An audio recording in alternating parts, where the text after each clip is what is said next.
I know that you want safe neighborhoods where the streets belong to families and communities, not gang members and drug dealers who are right now, as I speak, being thrown out of the country, and they will not be let back in.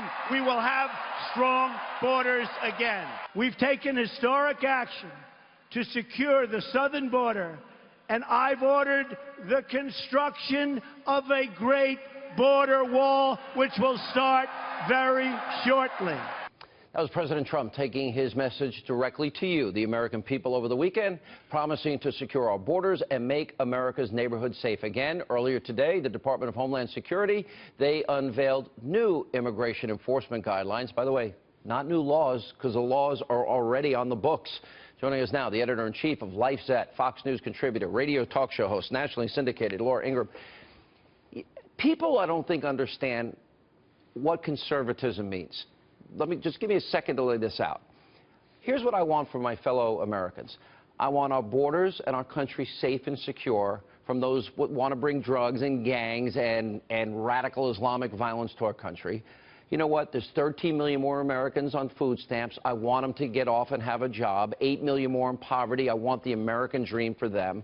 The 95 million Americans out of the labor force. The lowest home ownership rate in 51 years. And I'd like the economy to flourish so everybody can have a good life. Isn't that what it really comes down to, why we support these policies of President Trump? Isn't it that simple? Yeah, I think being a conservative, Sean, requires that we want to conserve all that is good about America, our independence, our freedom, our belief in our Constitution, our traditions, our language, our sovereignty. We want to conserve.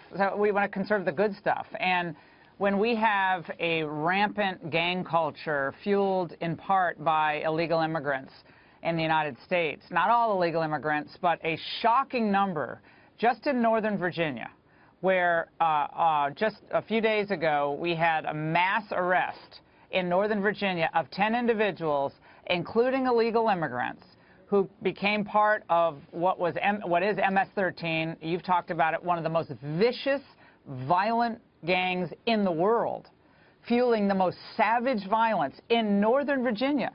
We got a big problem on our hands, and it's not about being heartless or cruel or mean.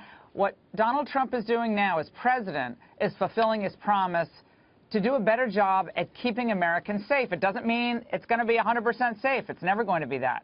But if we can save one life because we're enforcing our border and actually enforcing our laws, then that should actually turn everybody's heads around on this issue. So I applaud what he said. I was there at that rally in Melbourne with the president on Saturday. The reaction from the crowd, which I think was a lot more than 9,000 people, by the way, but it was a massive crowd, was just overwhelmingly positive. Some of it gets publicized, some of it doesn't, but it was a really positive reaction. Why then are those on the left fighting the executive order on vetting? All it is vetting people from countries that have ties to terrorism. It's not a Muslim ban, vetting people with these ties, and building a border wall with a door. So, okay, to keep Americans safe. Why are people on the left so willing to gamble with other people's lives? I've interviewed far too many mothers who lost their children that were killed by illegal immigrants, as I was saying to Geraldo.